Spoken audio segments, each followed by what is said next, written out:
Baik, Bapak Ibu, Assalamualaikum warahmatullahi wabarakatuh. Alhamdulillahirrahmanirrahim, pada siang hari ini kita bisa bergabung di kegiatan FIB edisi 13.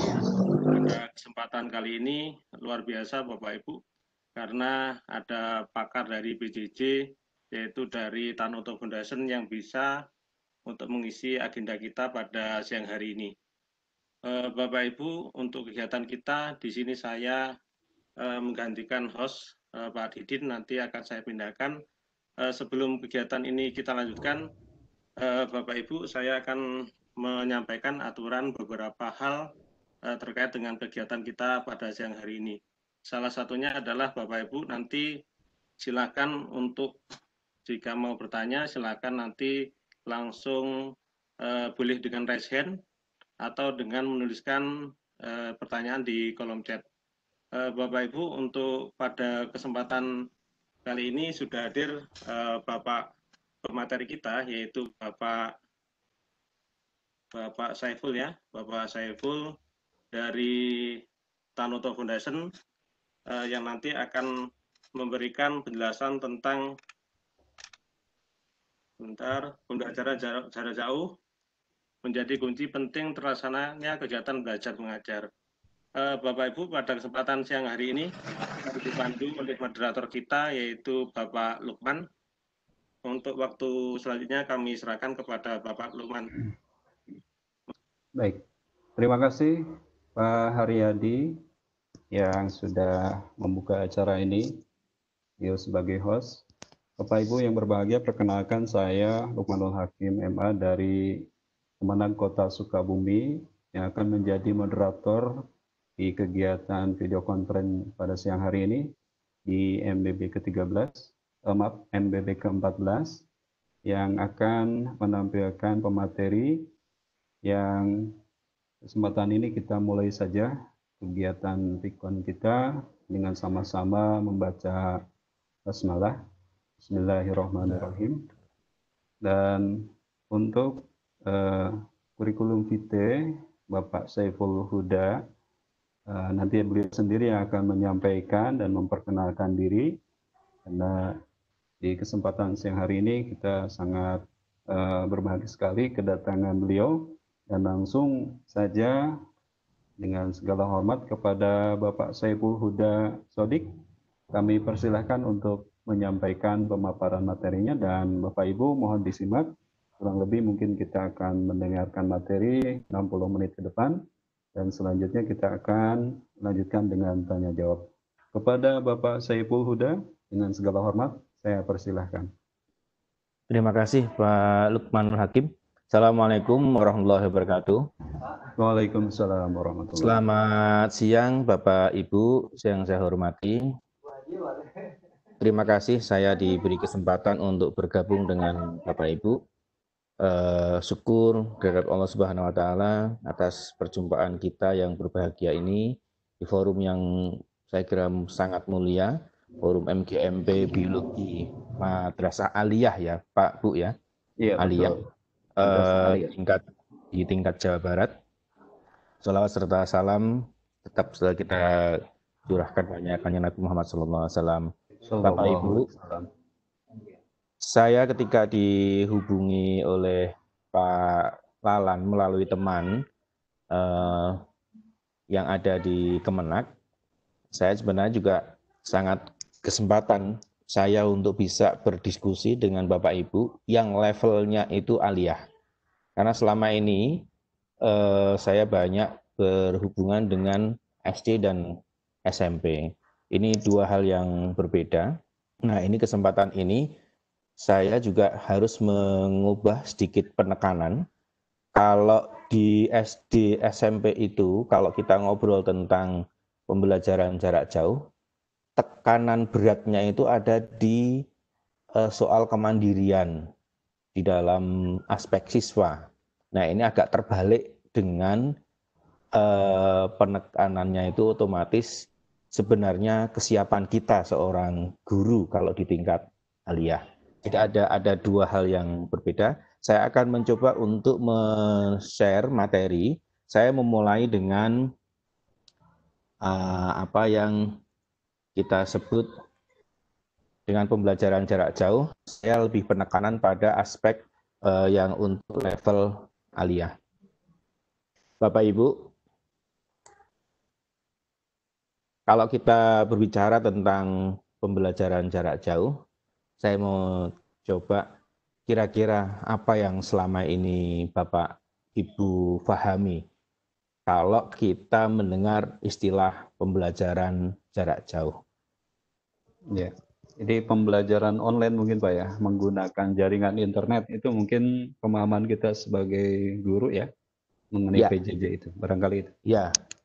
Ya, memang secara umum kita memahami pembelajaran yang jarak jauh antara guru dan siswa itu biasanya selalu dilawankan dengan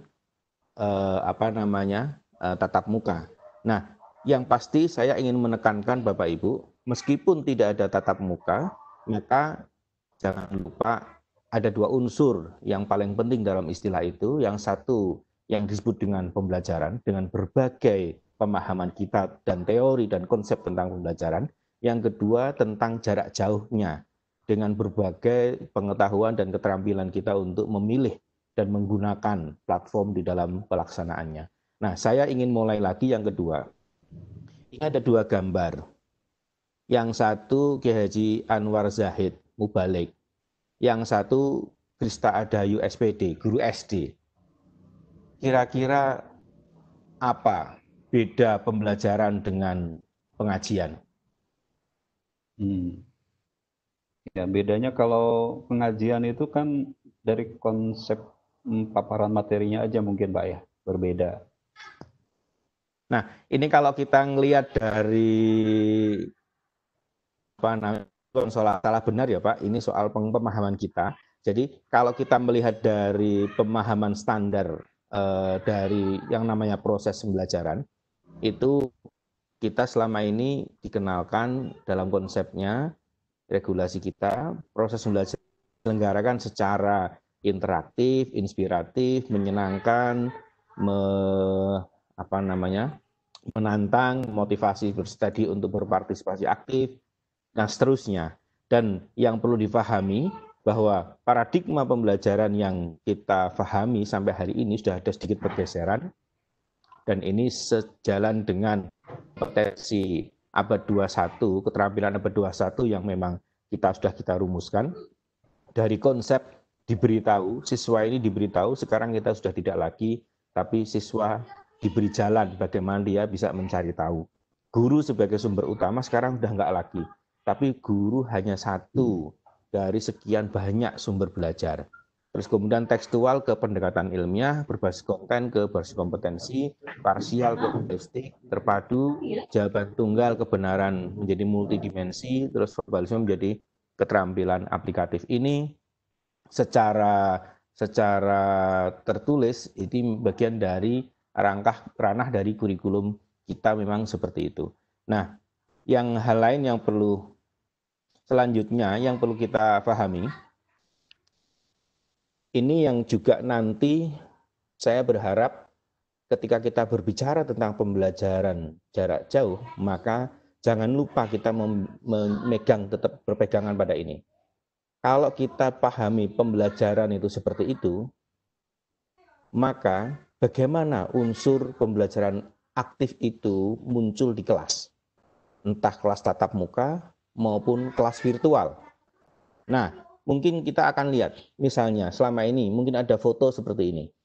Kita melihat foto seperti ini yang menggambarkan bagaimana siswa di dalam proses pembelajaran itu melakukan kegiatan atau doing. Dan mungkin ada gambar seperti ini. Menurut Bapak Ibu ini gambar apa ini? Gambar yang kedua ini.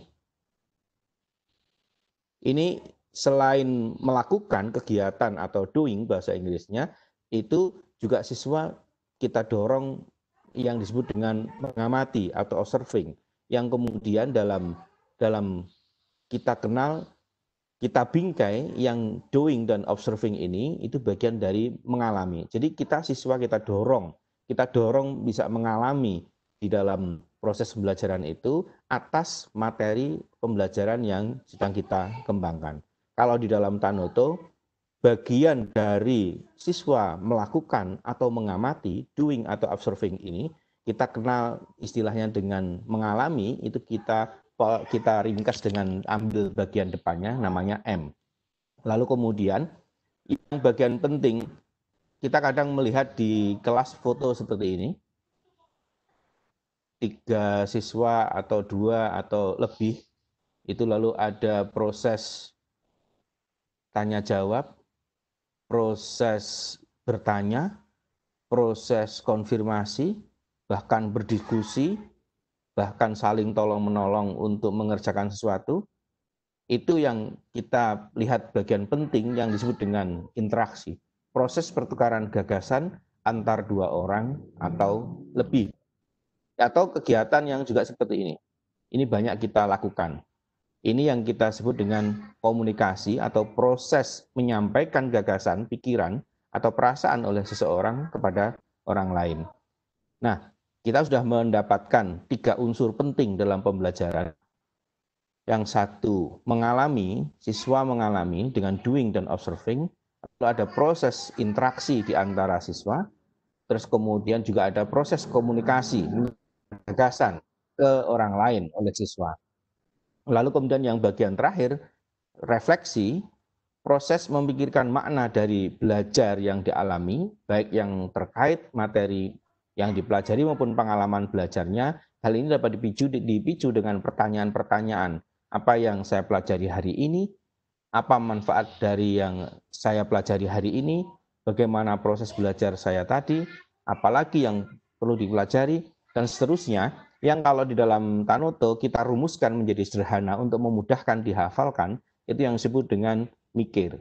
Jadi 4 unsur penting pembelajaran yang kita kenal dengan pembelajaran aktif, ya 4 unsur ini.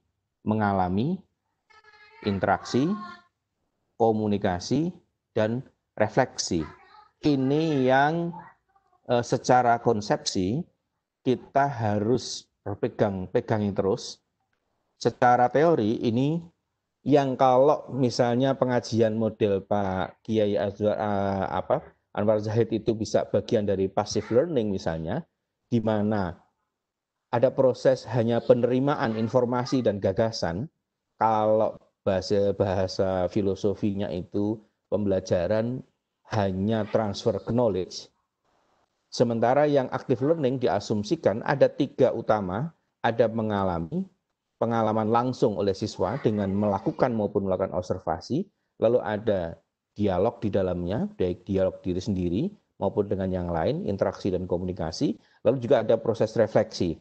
Ini bagian penting dari pembelajaran yang juga ketika kita merumuskan bagaimana pembelajaran jarak jauh akan kita lakukan, jangan lupa ini tetap harus dipikirkan. Jadi ini bagian dari pembelajaran. Pertanyaan berikutnya adalah, ini nanti nyambung dengan yang selama ini disosialisasikan oleh kurikulum di kita, bagaimana agar mikir unsur-unsur pembelajaran aktif itu terjadi di kelas. Kalau selama ini, yang umumnya kita dikenalkan dengan istilah HOT, High Order Thinking Skill, atau ada istilah konsep lain namanya TPEC dengan teknologi pedagogical knowledge, atau dari segitiga pedagogical, teknologikal, dan konten dari segitiga dari TPEC ini.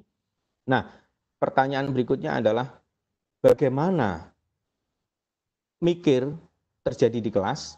Salah satu yang kita akan lihat adalah pertanyaan-pertanyaan yang menjadi bagian penting bagaimana itu mewujudkan pembelajaran aktif itu di kelas. Mungkin kita akan coba lihat secara praktis apa sebenarnya pertanyaan-pertanyaan tingkat tinggi yang bisa kita kembangkan di dalam kelas.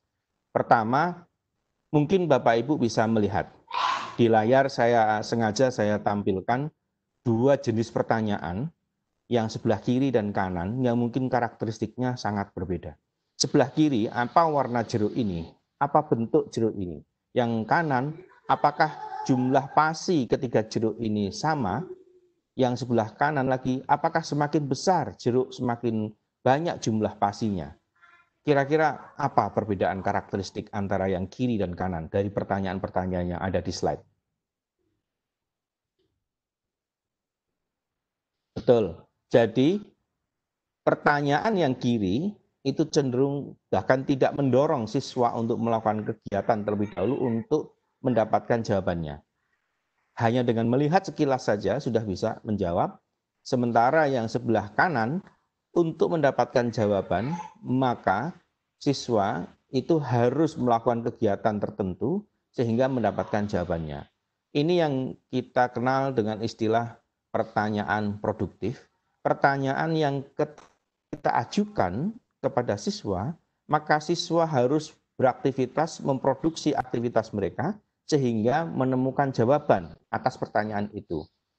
Sebaliknya, yang sebelah kiri itu pertanyaan yang tidak produktif. Jadi pertanyaan ini efeknya terhadap siswa, dia mendorong dia bekerja atau hanya diam sudah bisa menjawab.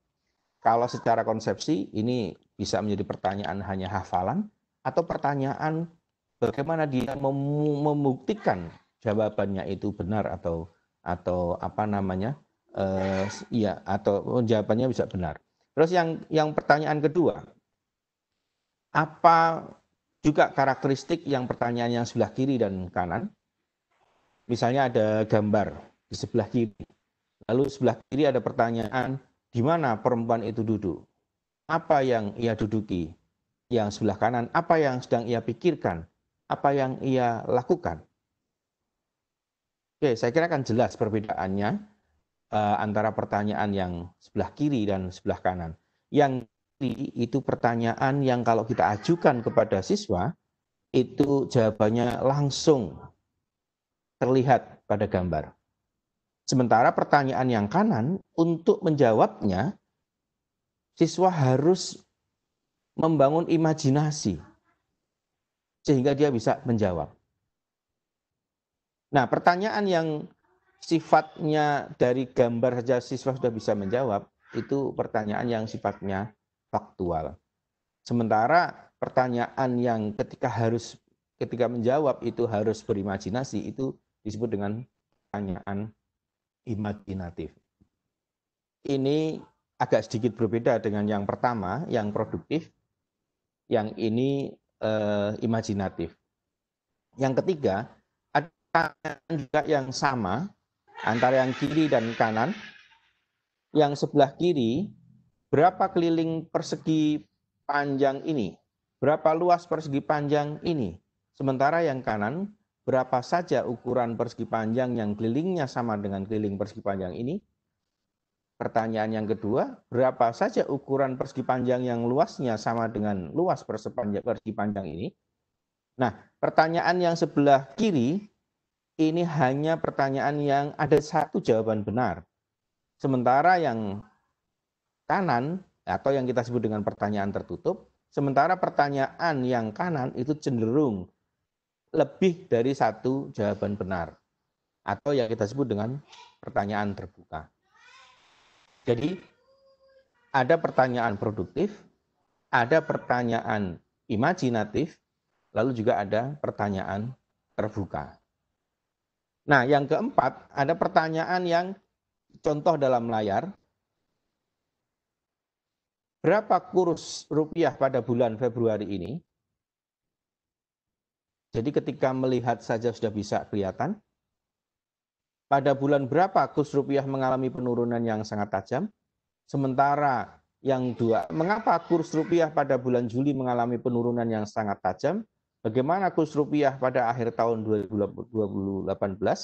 Nah, pertanyaan yang sebelah kiri cenderung pertanyaan yang tidak membutuhkan alasan, sementara yang sebelah kanan membutuhkan alasan. Nah, yang pertanyaan sebelah kiri kita sebut dengan tidak analitis, lalu kemudian yang sebelah kanan kita sebut dengan analitis. Nah, pertanyaan-pertanyaan yang dalam konsepsi besarnya disebut dengan high order thinking skill, bisa jadi di dalam kelas kita detailkan praktiknya dengan satu pertanyaan yang produktif, imajinatif, terbuka, dan analitis yang kita kenal, kita ajarkan atau kita sampaikan ke guru-guru dengan kependekan PITA, produktif, imajinatif, terbuka, dan analitis, inilah pertanyaan-pertanyaan yang sebenarnya di dalam mewujudkan pembelajaran aktif di kelas itu seharusnya selalu dikembangkan di dalam ke siswa. Nah, ini beberapa referensi yang bisa di-download sebenarnya di modul-modul kita yang kita kembangkan. Tapi nanti ada waktu sendiri yang kita share bisa. Nah, rangkumannya bahwa produktif itu mendorong untuk mengamati, terus kemudian melakukan percobaan atau menyelidiki. Sementara yang imajinatif itu mendorong untuk berimajinasi, terus kemudian yang terbuka mendorong untuk menemukan lebih dari suatu jawaban benar, dan yang analitis itu mendorong untuk menciptakan, membangun argumentasi. Nah, ini yang selama ini kita fasilitasi, mau tidak mau, harus kita susun pertanyaan-pertanyaan ini menjadi sebuah komponen atau struktur lembar kerja. Lembar kerja yang seperti apa? Yang selama ini unsurnya itu setidaknya ada 2 hal utama. Informasi atau konteks masalah. Yang kedua pertanyaan atau perintah. Yang harus hati-hati, kalau konteks masalah itu terlalu sedikit maka mahasiswa atau siswa itu tidak berdaya. Sementara kalau terlalu banyak maka kreativitas akan terbatasi. Nah, sementara kalau pertanyaan-pertanyaan kinerja itu yang kita harapkan di dalam LK itulah pertanyaan yang mendorong melakukan percobaan, pengamatan, penyelidikan, berimajinasi, mengkreasi, mengeksplorasi, atau membangun argumentasi. Bapak Ibu, inilah yang kita kembangkan, pertanyaan-pertanyaan yang lebih praktis dari yang kita kenal yang disebut dengan high order thinking skill yang perlu kita kembangkan di kelas kita. Dan ini produktif, imajinatif, terbuka, dan analitis. 4 hal yang tipe karakteristik dari pertanyaan-pertanyaan yang kita kembangkan. Ini kalau jadikan LK, salah satunya bisa seperti ini. Kurs rupiah, pengantarnya atau konteks masalah, informasinya, ada gambaran kurs, lalu ada pengantar, lalu ada pertanyaan-pertanyaan. Sampai tugasnya yang di atas. Mengapa kurs rupiah pada bulan Juli? Bagaimana kurs rupiah pada akhir tahun? Diskusikan pertanyaan tersebut dengan temanmu. Tulislah laporan hasil diskusimu. Ini LK yang kita pahami yang kira-kira itu bisa mengganti posisi atau kehadiran guru dalam sebuah proses pembelajaran. Nah, ini penting kita lakukan. Artinya, dalam sebuah pembelajaran, maka guru normalnya datang, mendampingi, atau memfasilitasi. Tetapi, di sisi lain, ada lembar kerja peserta didik yang bisa sebenarnya by design kita rancang untuk mengganti kehadiran guru menjadi jembatan atau dalam artian menciptakan hubungan antara siswa dengan sumber belajar atau masalah yang dihadapi dalam bentuk situasi, kondisi, cerita, pertanyaan, tugas, atau apapun yang dibangun oleh guru dalam rangka memunculkan masalah yang mendorong aksi mental siswa. Ini penting karena kita tahu bahwa sebenarnya dalam sebuah proses pembelajaran selalu ada segitiga hubungan yang kita sebut dengan segitiga didaktis antara guru dengan materi. Dalam prakteknya guru membuat skenario pembelajaran atau LKPD, atau guru dengan siswa yang kita sebut dengan hubungan pedagogis, bagaimana guru mendampingi, memfasilitasi, dan seterusnya terhadap siswa. Yang ketiga, hubungan antara siswa dan materi. Hubungan siswa atau antara siswa dan materi itu yang disebut dengan hubungan didaktis. hubungan didaktis ini. Nah, segitiga ini selama ini kita jalankan itu dengan sistem tatap muka.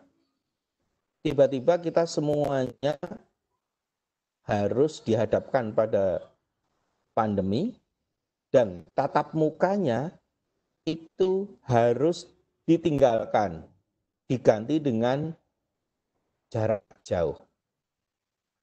Nah, pertanyaan berikutnya adalah apa yang bisa dilakukan dengan pembelajaran jarak jauh?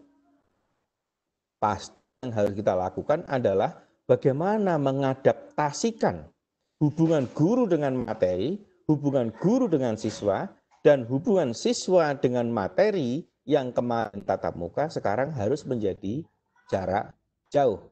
Jadi saya belum ngomong soal pilihan praktis, platform apa yang akan kita pilih, tetapi kita ngomong dulu yang paling penting dari perubahan dari pembelajaran tatap muka ke perubahan jarak jauh. Yang pasti saya ingin menekankan pemahaman guru tentang unsur-unsur penting dalam pembelajaran aktif dan kemampuan guru membuat lembar kerja peserta didik yang baik, yang diartikan tadi bukan dalam artian lembar kerja dalam kertas ya, tapi lembar kerja peserta didik sebagai situasi, kondisi, cerita, pertanyaan, tugas, atau apapun yang dibangun oleh guru dalam rangka memunculkan masalah yang mendorong aksi mental siswa terhadap sumber belajar atau materi, itu bisa terlaksana dengan baik. Nah, itu yang kita sebut beban ketika kita memikirkan pembelajaran tatap muka harus dirubah menjadi pembelajaran jarak jauh.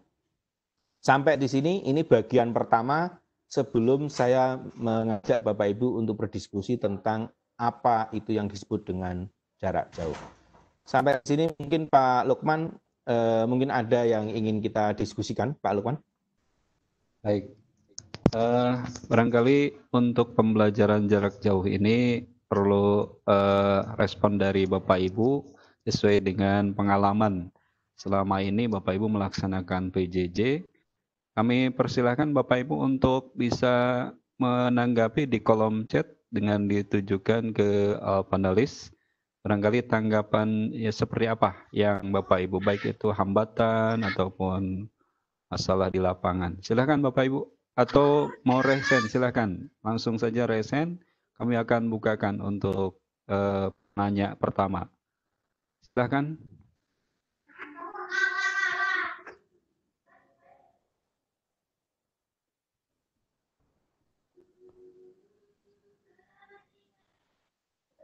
Baik, mungkin dari saya saja Pak, mengenai PJJ ini Pak. Kita belum sampai kepada platform ya untuk pelaksanaan PJJ yang kita gunakan. Hanya hambatan yang perlu disampaikan oleh Bapak Ibu Guru nanti barangkali di dalam respon, apakah PJJ yang Bapak Ibu laksanakan di lapangan itu sudah dirasa maksimal, ya kan, seperti itu. Hanya ini mungkin pertanyaan saya, untuk PJJ yang seolah-olah ini dipaksakan gitu kan, karena kondisi pandemi seperti itu. Apakah PJJ yang dilaksanakan oleh kita selama ini sesuai dengan tujuan pendidikan nasional, Pak? Barangkali mohon tanggapannya sementara ini. Oke, Bapak Ibu, saya sudah sampaikan tadi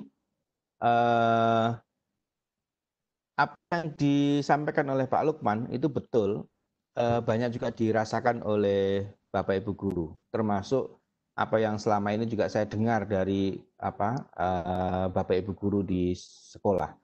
Nah, hasil survei Pusdatin Kemdikbud itu menunjukkan 59,9%, ini Pusdatin data terakhir hasil survei, 59,9 hampir 60% siswa itu kesusahan memahami materi pelajaran dalam pembelajaran jarak jauh. Jadi, kalau kita ngelihat dari skema yang ada di layar ini Bapak Ibu, bagaimana guru hubungan guru dengan siswa yang dulu tatap muka, sekarang harus diwakili dengan pilihan platform yang taruhannya banyak sekali. Kalau di tingkat SD SMP, rata-rata problemnya adalah problem pilihan platform. Tapi kalau di SMA, selama ini saya tahu, ini problem yang kita sebut dengan kemampuan menciptakan mental siswa di dalam hubungan siswa dan materi. Ini biasanya juga faktor kemampuan guru membuat LKPD yang baik, itu satu. Terus yang kedua, itu faktor, ini Bapak Ibu, jangan dilupakan, pembelajaran kita sekian lama itu lebih didominasi adalah pembelajaran yang dimaksud sebagai transfer knowledge. Bukan pembelajaran dalam artian bagaimana seorang guru menemani seorang siswa membiasakan atau bagaimana cara berpikir dia. Jadi mengembangkan cara berpikir. Ini dua filosofi yang berbeda. Nah, kalau selama ini betul pembelajaran yang didominasi oleh transfer knowledge ini yang mendominasi, kita bisa memahami mengapa tingkat kemandirian siswa ketika disodori masalah tanpa didampingi guru itu menjadi masalah. Jadi ada dua masalah besar Pak Lukman yang selama ini sedang kita hadapi kalau kita berpikir tentang pembelajaran jarak jauh. Yang satu soal bagaimana tatap muka bisa diganti dengan IT. Yang kedua soal warisan kemampuan atau keterbiasaan berpikir atau menerima informasi. Jadi ini yang menurut saya dua hal utama dari sini. Dari segitiga didaktis ini kita bisa melihat mengapa kemudian banyak guru yang jadi gagal. Karena memang masalahnya lalu kompleks. Kompleks dari sisi konsepsi pembelajarannya sendiri. Yang kedua masalah soal adaptasi terhadap IT-nya. Oke, Pak Lukman, kita lanjutkan saja Pak Lukman kalau gitu ya. Ya, baik Pak. Silakan Pak, dilanjut. Jadi, pembelajaran di dalam tatap muka, kita tahu ini juga taruhannya adalah bagaimana guru mampu membuat LKPD atau lembar kerja dalam konteks tadi, yang kalau saya bilang lembar kerja itu yang dimaksud bukan lembar dalam artian kertas ya Pak ya, tapi situasi, kondisi, cerita, pertanyaan, tugas atau apapun yang dibangun oleh guru dalam rangka memunculkan masalah yang mendorong munculnya aksi mental siswa untuk menyelesaikan masalah itu. Itu yang disebut dengan lembar kerja. Nah, ada kalanya situasi, kondisi, cerita ini kita tuangkan dalam sebuah kertas, ada kalanya cukup ditulis dalam WA saja, kirim SMS, atau ada caranya itu kemudian ada kalanya itu dimasukkan file terpisah di Google Classroom atau apapun. Jadi intinya adalah bukan dalam artian kertasnya, tapi situasi, kondisi, cerita, pertanyaan, tugas atau apapun yang dibangun oleh guru dalam rangka memunculkan masalah yang mendorong siswa itu mendorong aksi mental siswa untuk menyelesaikan masalah itu. Nah, itu yang disebut dengan kalau saya menyebut dengan istilah lembar kerja. Nah, di samping itu kita akan mencoba kita urai lagi kembali. Bagaimana kalau pembelajaran yang kita maksudkan di atas itu yang tatap muka sekarang kita harus dengan jarak jauh. Pembelajaran jarak jauh atau dalam bahasa Inggris disebut distance learning itu selalu bisa dilawankan dengan istilahnya face-to-face learning atau in-person learning atau juga bisa dengan traditional learning atau yang lainnya. Intinya adalah tidak ada tatap muka langsung, tapi ada jarak. Nah, kalau kita sebut dengan distance learning itu sebenarnya gini. Kita akan memetakannya itu dengan dua hal utama. Dengan pertanyaan, apakah bisa mengakses internet secara kontinu atau konsisten terus-menerus? Jawabannya bisa yes dan no. Ya atau tidak. Kalau iya, maka itu ada dua lagi yang istilahnya dibedakan antara satu bentuk dengan hibrid campur kombinasi. Lalu di situ ada yang kita kenal, kemudian ada istilah digital sinkronus langsung seperti kita sekarang ini, berarti sinkronus pakai Webex. Lalu ada yang asinkronus. Kalau nanti saya kirim di Google Classroom pesan tugas-tugas, itu berarti ada jarak kapan anak untuk mengambilnya. Jadi tidak langsung seperti ini. Lalu ada bisa hibrid. Hibrid itu artinya kombinasi. Saya menggunakan Google Classroom dikombinasikan dengan Google Meet. Google Meet-nya itu sinkronus, tetapi tugas yang ditempelkan di dalam Google Classroom itu menjadi asinkronus. Nah, kalau jawaban yang di atas pertanyaan tentang akses internet itu tidak selalu atau no, maka ada yang kita kenal dengan istilah analog. Analog itu bisa iya dan tidak, jadi sinkronus juga, asinkronus juga.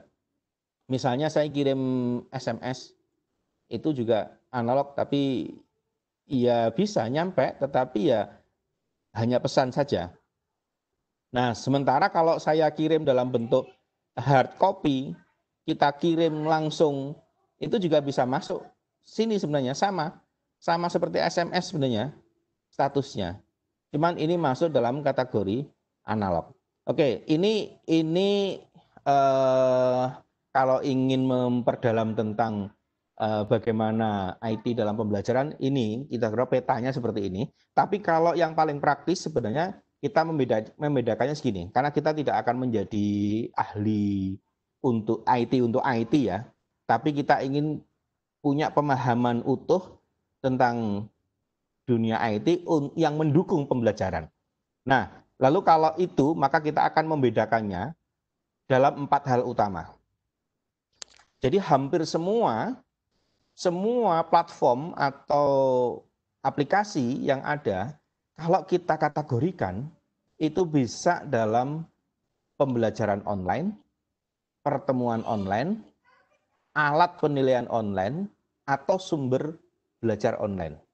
Semuanya basis internet, misalnya seperti pembelajaran online, seperti Google Classroom, terus kemudian Microsoft Teams, itu bisa kita kategorikan dalam konteks pembelajaran online.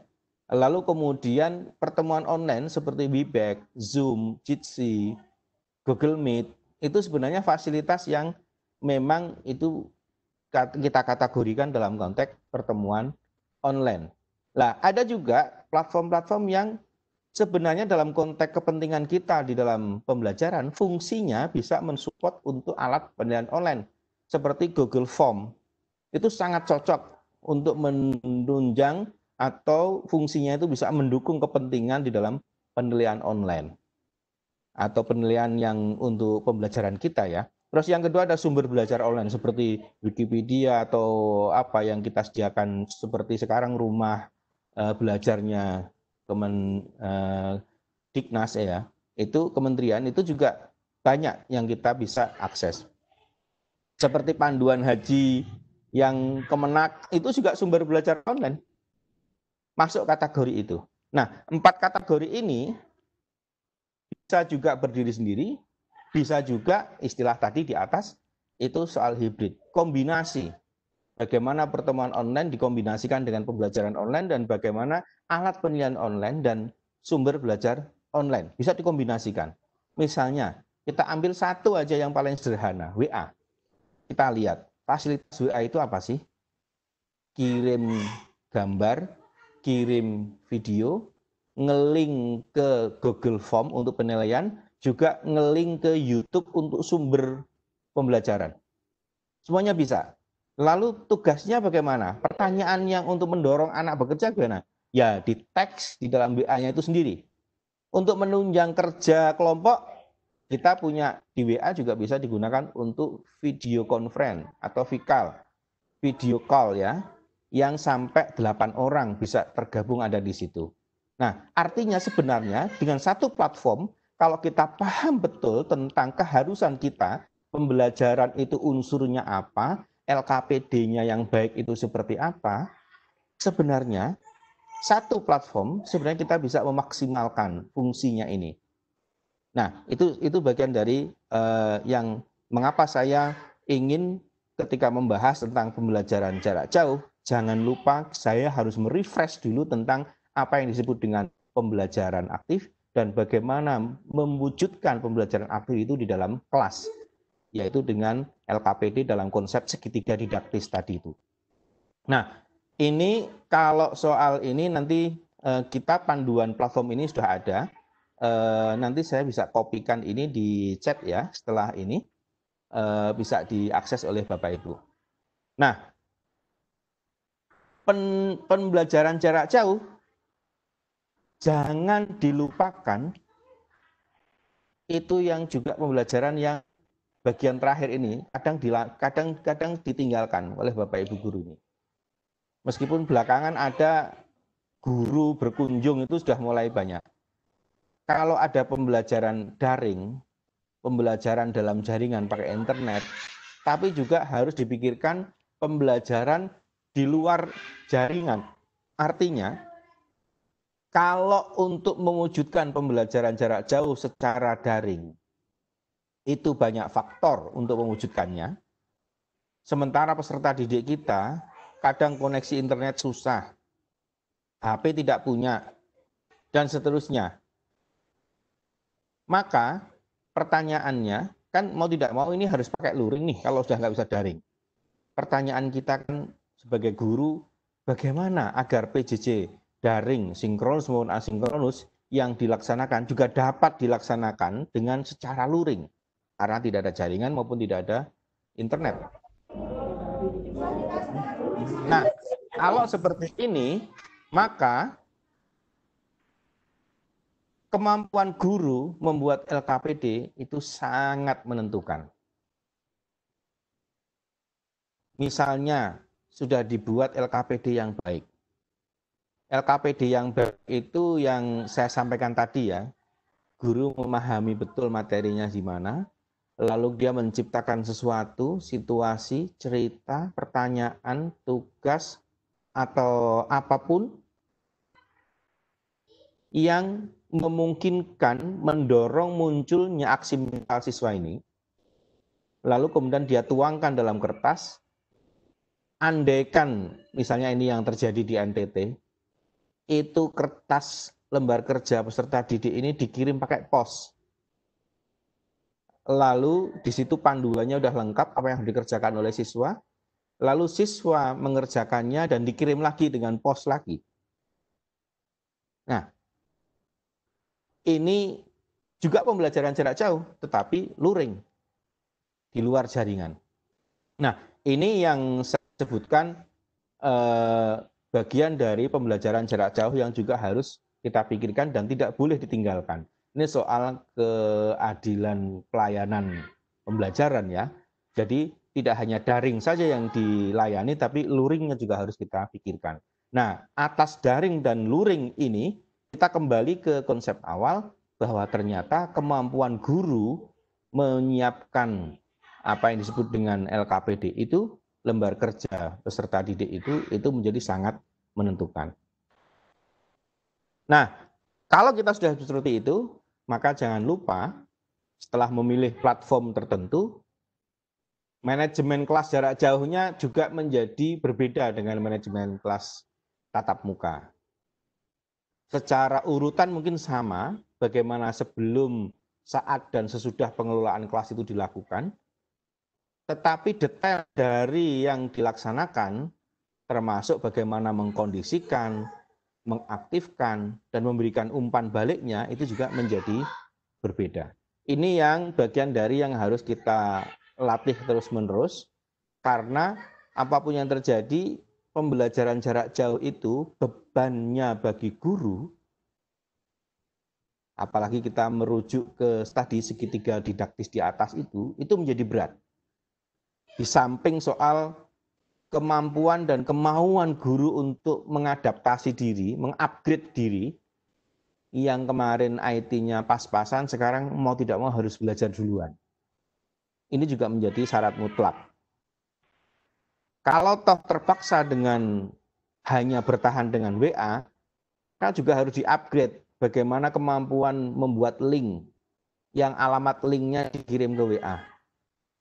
Link YouTube, link Wikipedia, link ke sumber belajar, link ke bacaan tertentu, link ke macam-macam link.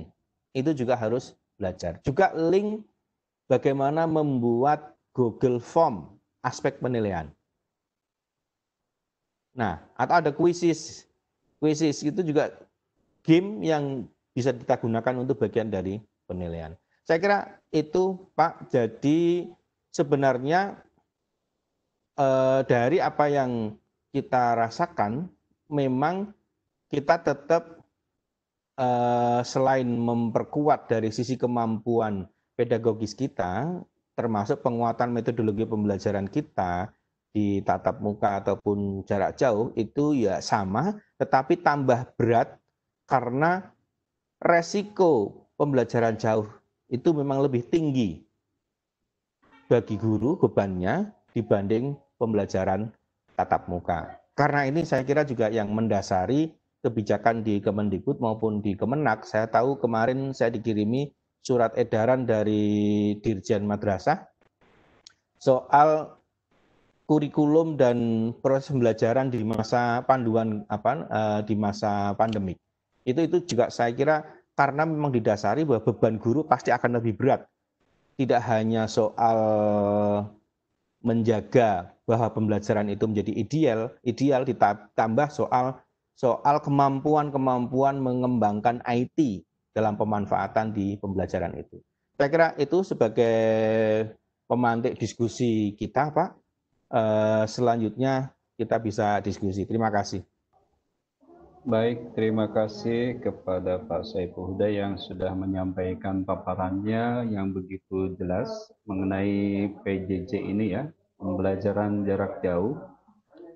Ketika kita berbicara PJJ memang harus ditunjang dengan kemampuan dari semua pihak, baik dari unsur stakeholder madrasah, dari mulai kepala madrasah, guru, kemudian juga dari pihak orang tua serta siswa itu sendiri.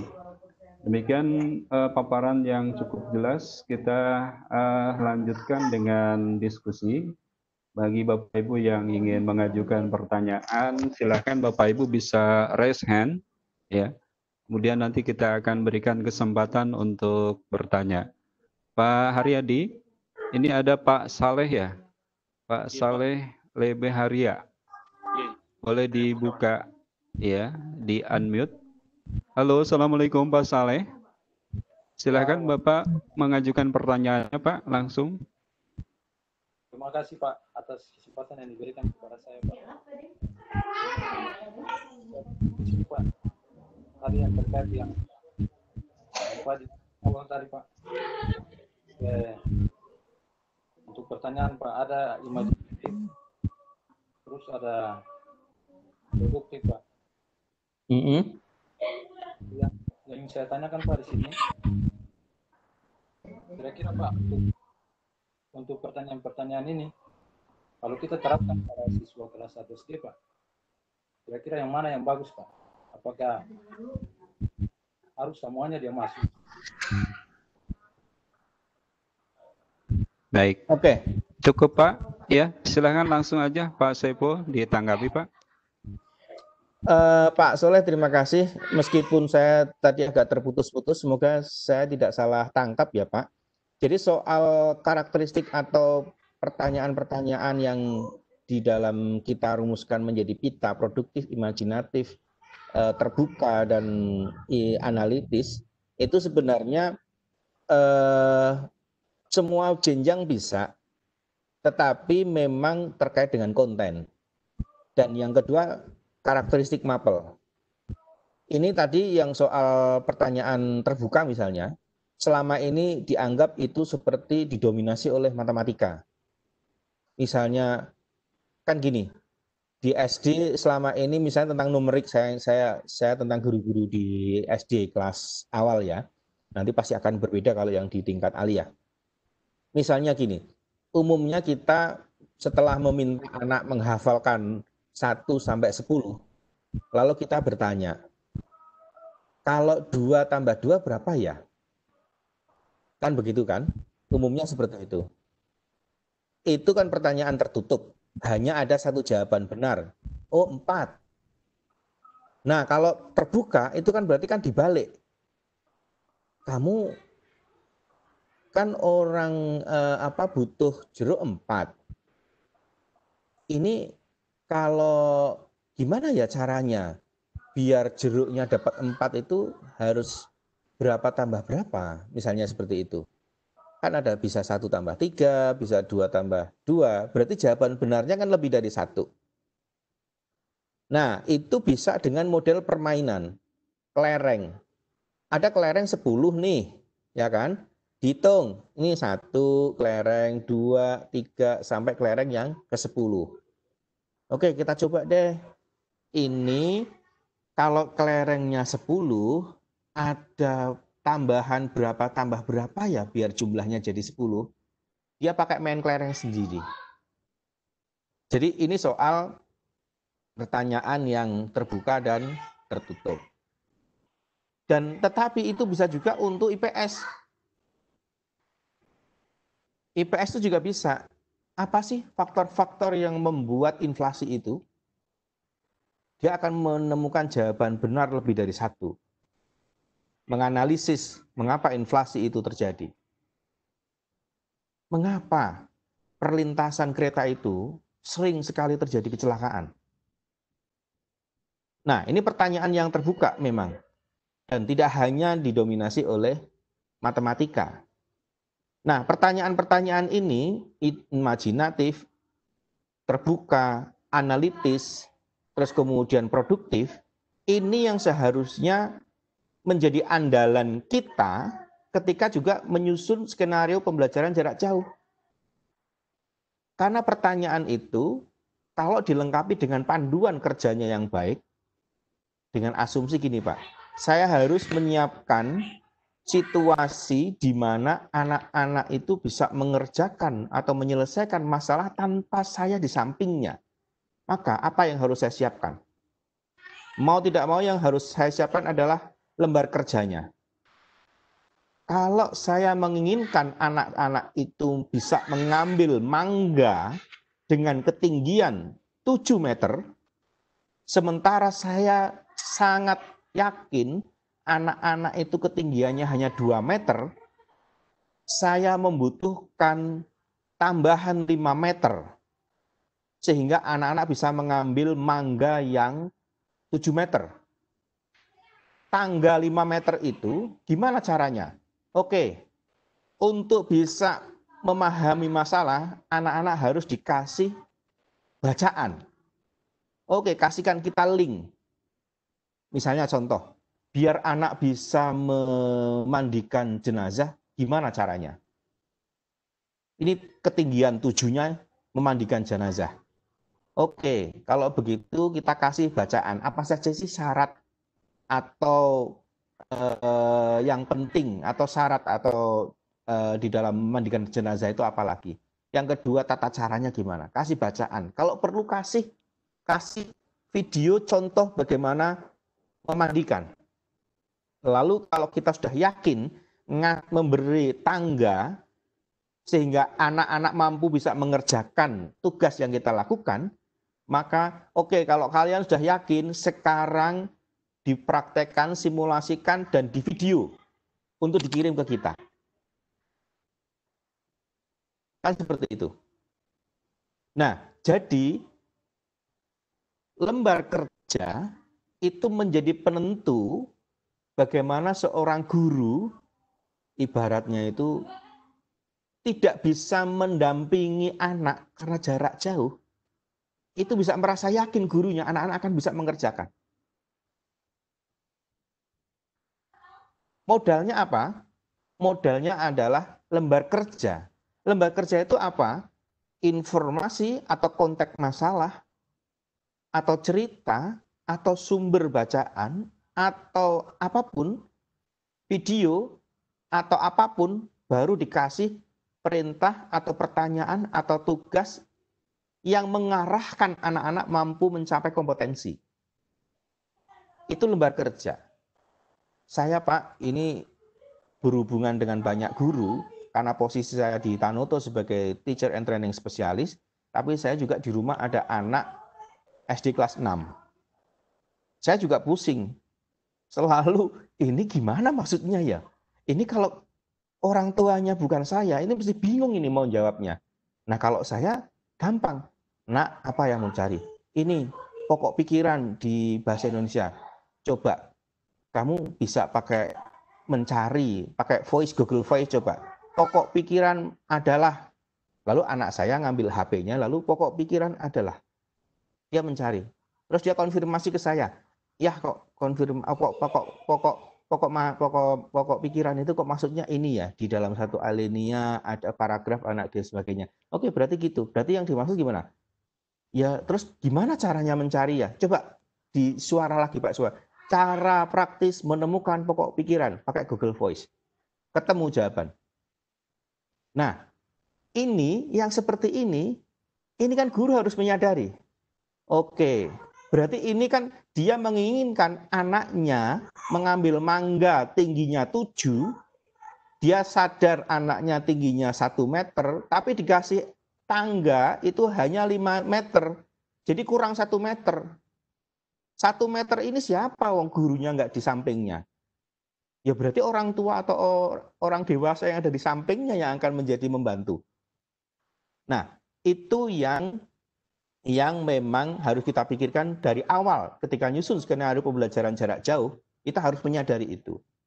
Jadi pertanyaan tingkat tinggi yang disebut dengan high order thinking skill itu bukan pertanyaan yang sulit, tapi pertanyaan yang mendorong anak mampu memahami situasi masalah, lalu dia bisa berinisiatif mengkreasi bagaimana menyelesaikan masalah itu.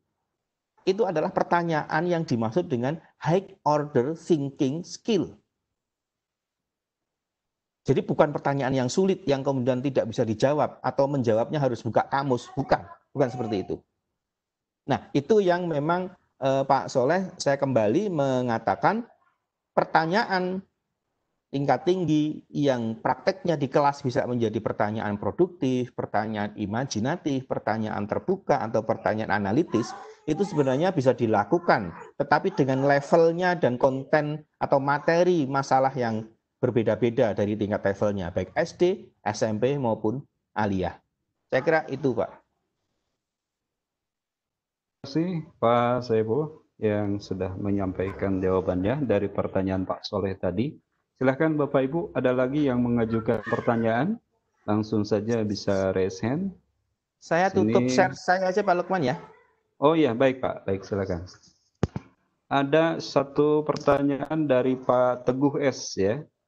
Pak Hidayat, Pak Haryadi, maaf. Pak Haryadi, bisa dibukakan mic-nya dari Pak Teguh S. Silakan Pak Teguh S. Pak Teguh untuk menyampaikan pertanyaannya langsung ke Pak Saiful. Halo Pak Teguh. Halo. Ya, Waalaikumsalam. Waalaikumsalam warahmatullahi wabarakatuh. Silakan Pak, langsung Pak bertanya. Terima kasih. Begini Pak Saiful. Ya Pak. Saya dari Man 1 Tegal ya, Teguh Setiawan. Gini, Pak Tegal tetangga Pak. Tetanggaan ya Pak ya. Saya di Batang Pak. Oh Batang. Iya. Begini Pak, kalau di kelas saya bisa membedakan mana siswa yang bisa berpikir cepat, siswa yang sedang, dan siswa yang mana yang agak lambat. Ya, jadi kalaupun saya membuat LKPD ya, di dalam kelas saya bisa membuat beragam jenis untuk mana yang untuk yang ini, yang untuk yang agak lambat. Nah, saran Bapak untuk membuat LKPD yang bisa mengakomodir beragam kecepatan berpikir dalam satu LKPD ini bagaimana, Pak? Gitu, Pak. Bapak memungkinkan ada satu LKPD yang mengakomodir beragam kecepatan berpikir. Terima kasih. Assalamualaikum. Ya. Langsung Pak, ditanggapi Pak. Oke, Pak, ini masalah serius. Ini yang kita sebut dengan differential learning ya. Jadi pembelajaran yang berbeda, dan seperti Pak Teguh ini beruntung karena sudah menyadari bahwa siswanya itu situasi yang berbeda. Sebenarnya prinsipnya sama seperti tatap muka, Pak. Seperti tatap muka dalam artian jenengan bisa karena orang Tegal saya kasih jenengan ya Pak Lukman ya. Jadi silakan. Pak Teguh bisa tetap membuat LKPD dengan 3 level. Level yang paling rendah, level tinggi, dan level expert. Nah, itu biasanya gini caranya, tekniknya, biar anak-anak ini yang jenengan kan KKM-nya pasti tahu. Oh, yang penting KKM yang paling minimal itu sebenarnya saya anak-anak mampu misalnya tentang apa namanya? Tentang apa ya? Yang mudah misalnya tentang saya matematika, Pak. Barangkali contohnya. Karena matematika ya. Okay. Oke. Misalnya soal apa ya? Misalnya saya butuh berapa lama ketika saya harus mengasumsikan saya harus ke Jakarta naik kereta dengan kecepatan kereta rata-rata sekian. Misalnya begitu. Itu misalnya saya harus butuh berapa waktu. Kan gitu toh. Nah, ini mungkin di level pertama semuanya diarahkan untuk mencapai KKM ini. Semuanya anak harus bisa menjawab ini. Nah, untuk yang lebih tinggi bisa dikasih masalah berikutnya yang lebih tinggi lagi. Nah, yang expert itu kemudian bisa dibuat untuk sampai membuat skenario. Bagi yang mau dapat nilai tambahan, silahkan rencanakan perjalanan kalian menggunakan kereta dikombinasikan dengan pesawat, perjalanan kemana. Dan itu menjadi home challenge, kayak tantangan di rumah. Dan itu PR. Tetapi yang bisa mengerjakan ini pasti nilai plus. Nah, jadi memang mau tidak mau kita harus rela seperti itu. Itu satu. Terus yang kedua, kalau di tatap muka, kita kan biasanya kadang mengelompokkan anak-anak, itu biasanya ada satu kelas yang apa namanya, yang lebih pinter, itu disebar di banyak kelompok. Itu fungsinya juga sekaligus untuk menjadi energizer bagi kelompok kerja ini. Kan seperti itu. Nah, yang kelompok-kelompok ini kan pasti ada penilaian khusus ketika dia mampu mendampingi teman-temannya untuk mengerjakan masalah. Itu juga ada penilaian tersendiri. Jadi memang dari awal, misalnya yang paling sederhana Pak, matematika. Kalau itu harus terpetakan, memang betul harus terpetakan dulu. Ini 30 anak. 10 anak ini mampu berhitung satuan. Yang 10 anak lagi berhitung ratusan. Yang 10 anak lagi sudah berhitung ribuan. Maka dengan sadar jenengan Pak Teguh ini bikin masalahnya ya sesuai. Yang satuan ya masalahnya dengan satuan. Tetapi dikasih tantangan untuk ratusan. Ratusan itu dikasih masalah ratusan, tetapi dengan tantangan ribuan. Nah, yang ribuan itu bisa dengan masalah yang lebih tinggi lagi atau variasi lagi. Nah, begitu kira-kira Pak Teguh. Dan memang secara prinsip hampir mirip di tatap muka meskipun di jarak jauh. Tidak ada perubahan di dalam konsep belajarnya, hanya perubahan di pertanyaan bagaimana caranya saya menyampaikan ke siswa. Ini kalau jarak jauh kan problemnya itu saja sekarang yang sebenarnya. Mungkin itu Pak Teguh dan Pak Lukman. Oke, Pak. Baik Pak, baik. Bagaimana Pak Teguh? Sudah cukup Pak? Oke, cukup. Ya. Terima kasih. Oke, terima kasih. Berikutnya barangkali ada pertanyaan dari kolom chat. Silakan Bapak Ibu, ada yang mau bertanya di kolom chat. Di sini, ada yang menanyakan dari siapa ini ya? Dari Bu Rusninur. Ada Ya, Bu Rusninur. Ya, cara baik. melayani siswa PJJ luring agar lebih efektif. Oh iya, langsung saja Pak. Ini saya yang ini Pak, Bu, saya kembalikan ke, boleh saya slide lagi ya Pak? Ya, silakan.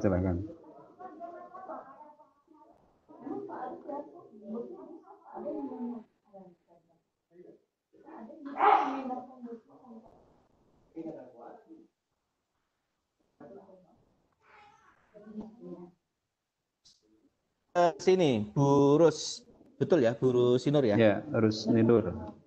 Ini Bu, Rusninur.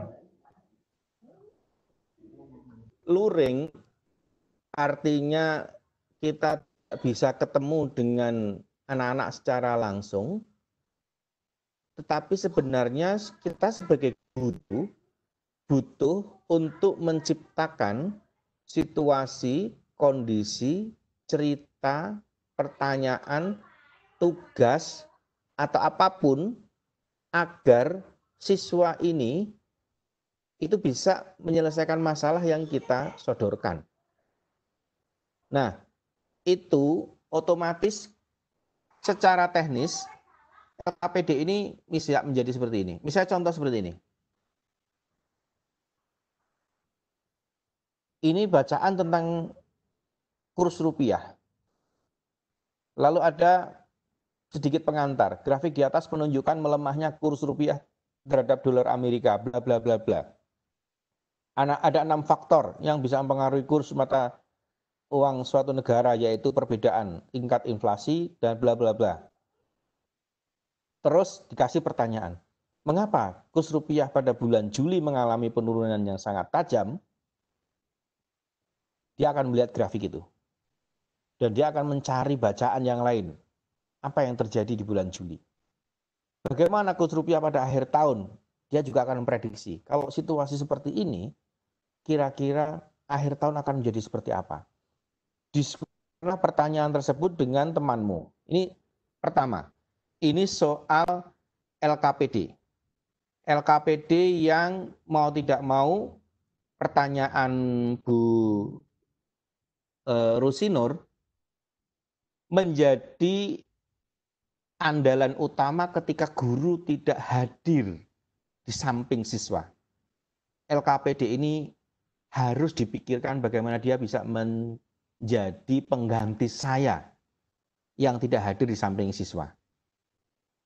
Dalam posisi memberikan informasi, memberikan bacaan, memberikan pertanyaan yang mendorong dia menyelesaikan masalah, dan seterusnya. Itu satu. Terus yang kedua, teknis. Kalau luring, ini satu persatu, kadang menciptakan aksi mental siswa itu juga sangat terbatas. Memang ini situasi pandemi. Tetapi kalau di dalam satu kampung itu harus terpetakan. Ini yang berat ini sebenarnya soal survei awal di sekolahan. Betul disampaikan oleh Pak Lukman. Tidak bisa guru sendiri menyelesaikan, tapi dari awal madrasah itu harus memetakan, melakukan survei dari sisi ketersediaan IT, handphone, jaringan, lalu juga soal kedekatan. Misalnya ya, satu kelas kok 30 anak, yang 5 anak tidak punya HP. Lalu ada pertanyaan berikutnya. Ini yang rumahnya dekat dengan 5 anak itu siapa aja? bisa nggak mereka berkelompok di satu kampung satu titik itu?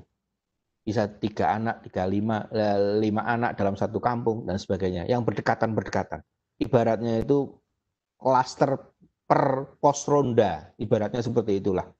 Di kampung pos ronda, anak-anak biasa bermain ada di situ. Ini hari ini saya dapat kabar dari Wonogiri, karena guru SD ini agak desa banget di sana. Wonogiri kan daerahnya kan naik turun gunung dan sinyalnya juga susah. Dia berdiskusi dengan saya dan mencoba menggunakan HT, Pak. Setiap anak berkelompok 5 itu punya HT 1, lalu mereka dipandu oleh gurunya dengan buku siswa. Nah, dia berdiskusi ini. Ini tadi dapat kiriman saya foto-foto bagaimana dia dengan pengawasnya mencoba memandu anaknya, itu juga di foto-foto sedang berkelompok itu mengerjakan bareng, dipandu oleh gurunya menggunakan HT. Jadi pengelompokan itu. Jadi tanpa IT, tanpa internet sama sekali, kalau gurunya satu mampu menyiapkan LKPD yang dalam tanda kutip bisa mewakili kehadiran dia dengan baik, dengan catatan tadi ya, jangan pernah meminta anak memetik mangga tinggi 7 meter dan kita yakin ketinggian anak setelah kita kasih penguatan belum sampai 7 meter. Bisa jatuh anak kita. Nah, prinsipnya seperti itu. Jadi kalau guru dengan LKPD itu ingin anaknya ngambil mangga tinggi 7 meter, pastikan dengan LKPD itu ketinggian anak bisa mencapai 7 meter sehingga bisa mengambil mangga itu. Kalau tidak, maka yang terjadi adalah dia akan minta tolong siapapun yang bisa ngangkat dia sampai 7 meter. Atau dia loncat dan jatuh karena nggak dapat mangga.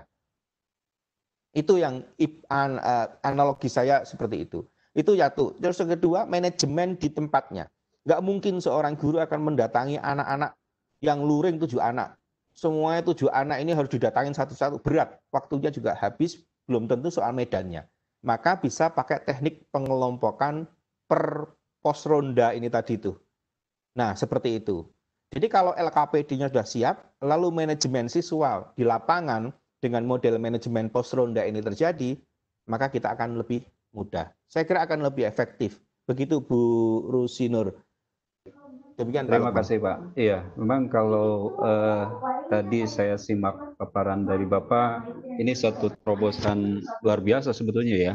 Jadi untuk pembelajaran PJJ ini dengan menggunakan luring, apalagi di daerah-daerah terpencil yang susah sinyal internet, ada terobosan baru yaitu dengan HT tadi ya. Nah, ini kita bisa manfaatkan tanpa pulsa. Kemarin dia 327 untuk 5 anak satu titik. Iya, ya. Nah itu bisa dipakai tak terbatas. Bisa bergotong royong orang tua ya membeli HT tadi, dan harganya juga sekarang HT tidak terlalu mahal lah, terjangkau barangkali ya. Baik, berikutnya ada lagi ini. Pertanyaan dari Pak Muhammad Sulaiman ya. Bagaimana caranya agar lebih mudah dalam mengakses materi melalui PJJ terhadap peserta didik yang memiliki HP Android dengan yang tidak memiliki, begitu juga dengan posisi tempat sinyal kurang baik. Nah, barangkali tadi salah satu solusinya Pak ya, ada pertanyaan seperti itu. Tapi boleh ditambahkan Pak untuk menyikapi pertanyaan dari Pak Muhammad Sulaiman ini? Gini Pak, memang kita harus tahu betul. Gini, kalau sekolahnya di tengah kota, kita bisa menerapkan gini. Saya menyarankan, kalau ini saya juga nggak bisa menjawab karena ragamnya banyak sekali. Tapi yang pasti berbasis realitas. Harus ada survei dengan baik. Ini hari ini kami di Tanoto juga survei lagi. Sebenarnya yang paling memungkinkan dari pertanyaan siapa yang paling siap untuk melaksanakan PJJ, Kalau siap itu lalu kemudian yang paling cocok itu menggunakan platform apa, itu juga harus disurvei dengan baik. Karena memang soal materi itu sebenarnya semuanya bisa. Semua dalam artian pakai Google Classroom pun bisa. Kita bagaimana anak mengakses. Karena terus terang saja dalam beberapa fitur di beberapa ini saya juga belajar dari anak saya loh Pak. Saya mau video call dengan teman, lalu bagaimana merekam call saya, itu saya juga diajari sama anak saya, itu pakai ini loh ya, rekam ini, perekam layar. Jadi anak-anak kita juga kadang-kadang kalau yang sudah Android ini lebih. Tetapi yang terpenting adalah kita satu mempersiapkan. Jadi kalau bahasa teknis tadi di screen slide saya yang terakhir, bagaimana kita mengkondisikan awal. Jadi kita penting mengkondisikan termasuk misalnya kalau kita mau pakai Google Classroom maka harus mengumumkan kepada anak-anak kita akan menggunakan Google Classroom. Bahwa untuk sampai Google Classroom semua anak harus bisa punya akun Google atau Gmail. Itu juga harus bagian yang harus kita siapkan. Terus kemudian setelah itu baru kemudian kita pandu satu persatu bagaimana mengakses tugas di dalam Google Classroom dan bagaimana mengumpulkannya atau membaca informasi bacaan yang ada di Google Classroom yang kita ikutkan, linknya dan seterusnya.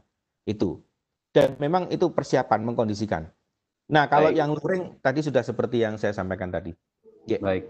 Baik Pak. Memang ini kendala ya antara yang punya Android dengan yang tidak. Ini di mana-mana, bukan di daerah penanya saja. Barangkali salah satu solusinya barangkali Pak, dengan adanya yang memiliki Android dengan yang tidak mempunyai Android, kita tetap harus mempunyai RPP dulu. Kemudian di dalam penyampaiannya melalui modul tadi, tentu yang di luring dengan yang di daring kita harus punya dua alternatif itu ya. Ada ya, untuk alternatif yang luring. Dua ya, ada dua, ada yang skenario-nya tetap dua Pak. Ya, betul, satu skenario mencakup skenario daring dan skenario luring untuk melayani dua-duanya. Baik, ini ada pertanyaan dari para panelis mungkin. Silakan Ibu Nenden, langsung saja bertanya ke Pak Saiful. Assalamualaikum Pak. Waalaikumsalam warahmatullahi wabarakatuh. Silakan lanjut, langsung saja. Ya, terima kasih. Saya tertarik dengan yang tadi Pak, yang segitiga didaktis itu ya, antara guru, kemudian materi, dan juga dengan siswa. Hubungannya sangat kental sekali itu ya Pak ya. Kalau kita mau menciptakan dengan sebaik mungkin pembelajaran itu akan terasa bermakna luar biasa ya Pak ya. Dan juga mungkin dibarengi dengan lesson plan justru yang sangat baik akan menghasilkan proses pembelajaran yang baik pula mungkin ya Pak ya. Studi kasusnya gini nih Pak. Saya itu tinggalnya di daerah pinggiran Pak. Saya di daerah Sukabuminya bukan di Sukabumi kota. Saya tinggal di Sukabumi Selatan. Pak Lukman senyum-senyum. Sukabumi coret ya. Ya, tapi di ya saya tahu daerahnya kayaknya.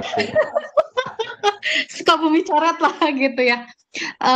Dan siswa saya di sekolah itu alhamdulillah dari kelas 1 sampai kelas 3 itu mencapai 1.000 siswa lah, 1.000 lebih siswa. Sementara itu kita mungkin harus menyiapkan pola untuk siswa sebanyak itu dengan proses yang macam-macam. Kalau untuk tingkat dasar, mungkin berpikiran karena saya melihat anak saya masih di SD Pak ya. Kalau di SD kan masih dimungkinkan untuk berkelompok ya Pak ya.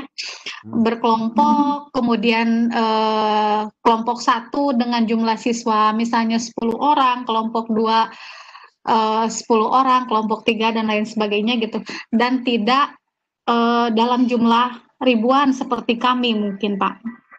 Akhirnya untuk di awal tahun ajaran kemarin kita itu sampai merumuskan bagaimana caranya kita mengelola untuk 1.000 siswa kita, dan siswa itu karena sekolah kami memang sebetulnya Surade coret sih Pak ya, tapi ada di kota sedikit mungkin untuk daerah itu, di daerah selatan itu. Nah, dan kebanyakan siswanya itu justru dari luar Suradenya. Mungkin setengahnya dari kawasan Suradenya dan setengahnya juga dari luar gitu Pak, dari wilayah jangkauan kami. Sementara jangkauan kami juga sampai puluhan kilometer mungkin Pak untuk menuju ke tempat sekolah mereka itu. Seperti kasus yang tadi, di sekolah saya itu setelah didata, yang 70% itu antusias untuk PJJ. Yang 30%-nya lagi itu ada di 20% untuk luring, dan ada juga yang tidak berdaya. Artinya yang tidak berdaya ini, siswa itu dari awal mungkin dari kita masuk di tanggal 13 itu sampai dengan sekarang tidak ada komunikasi sama sekali. Nah, begitu saya survei ke lokasi, kebetulan hari ini juga saya survei ke lokasi siswa yang tidak berdaya tersebut, karena saya punya 5 siswa Pak. Itu jaraknya kurang lebih ada sampai yang 10 kilo ke rumah siswa itu. Dan ketika saya lihat di sana justru kecenderungannya, ini yang satu siswa ya Pak, yang satu siswa itu dia punya handphone, tapi ketika dia diberikan kepercayaan oleh orang tuanya memegang handphone, justru dia mungkin tidak amanah, kita bilangnya tidak amanah, karena mungkin dia harus berjuang dengan teman-temannya untuk bermain FF kayak gitu kan Pak ya sekarang. Yang FF, ada yang Mobile Legend dan lain sebagainya gitu ya, seperti itu. Sementara orang tuanya sampai curhat, nangis-nangis seperti itu karena kondisi anak, psikologis anak memang seperti kondisinya kayak gitu. Dia diberi kuota tapi dia tidak ikut PJJ dan malah disebut dengan kondisi yang 10% tidak berdaya. Akhirnya saya bertemulah dengan siswa tersebut. Siswa tersebut pun mengakui kesalahannya seperti apa. Saya belum lihat lagi kemajuannya ke depan seperti apa juga, karena baru tadi siang saya survei. Nah, yang ingin saya tanyakan, sebetulnya bagaimana sih Pak kiat yang paling efektif untuk menciptakan yang tadi saja Pak, imajinatif. Kalau yang produktif mungkin itu kalau untuk proyek gitu ya Pak ya. Hanya yang imajinatif dan produktif ajalah untuk 2 itu. Barangkali mungkin Bapak bisa memberikan solusi yang sangat menarik gitu untuk siswa-siswi kami. Terutama itu yang belajar di daring gitu Pak. Mungkin nanti akan saya tambahkan lagi. Oke, Ya, langsung dijawab. Tampaknya berat sekali masalahnya Bu Den dan Pak Lukman. Iya betul. Oke, saya akan mulai dari yang penting. Saya mulai dari yang penting itu gini. Ini sudah mulai banyak keluar yang disebut dengan nomofobia. Jadi kayak semacam kecanduan HP. Betul sekali. Termasuk anak saya ini, saya harus berjuang ini. Karena dulu jadwalnya diperbolehkan menggunakan HP untuk hiburan itu hanya Sabtu sore sampai Minggu sore. Sama. Gitu. Selebihnya tidak boleh HP sama sekali. Jadi memang dulu seperti itu peraturannya. Sabtu jam 4 sampai Minggu jam 5. Itu dulu seperti itu. Nah, terus sekarang peraturan itu di rumah sudah harus saya rubah. Sudah boleh memegang HP setelah menyelesaikan tugas. Tapi pertanyaan saya adalah bagaimana menjelaskan ke keluarga seperti itu. Dan keluarga yang memiliki kemampuan untuk mengendalikan anaknya karena perubahan situasi akses terhadap HP itu. Ini persis seperti yang disampaikan oleh Bu Nenen. Dan memang itu tantangan yang juga dari sisi yang berat dari sisi keluarga ketika harus menghadapi perubahan pembelajaran jarak jauh ini, Bu. Ini juga harus difahami. Nah, terus yang kedua, ini soal bagaimana kita membuat sesuatu yang menarik. Gini, biasanya anak itu mentalnya akan lebih mudah terbangkitkan ketika masuk dunianya dia. Itu penting. Nah, sekarang, ini yang harus kita tanyakan. Dan ini tidak bisa disamaratakan.